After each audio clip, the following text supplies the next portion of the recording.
All right, so there's 3 ways of selling on Amazon. There's FBA, fulfilled by Amazon, which Amazon sends your goods out. I hope that you guys would prefer to use this one. I think it's the better one out there.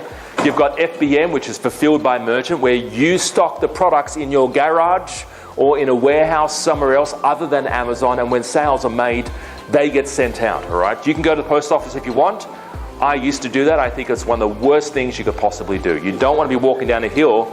I used to live in Coogee, and there's this massive hill going straight down. I had a sack on my back every morning, Monday to Friday. I was like Santa Claus, right, of all these products.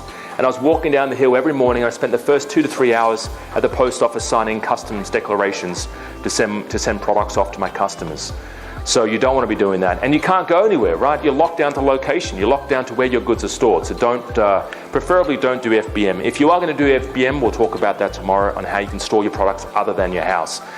And then you've got the AMZ, sold by Amazon Basics, and invited sellers. So what happens is when you list your product on Amazon, you start making sales, Amazon can actually reach out to you and say, hey, listen, we've seen you making a few sales. We would like to actually buy up and guarantee sales for you. So they'll contact you and say, we'd like to work with you and buy a lot of your stock and guarantee at least 500 units a month, regardless of whether you sell it, we'll pay you, right? So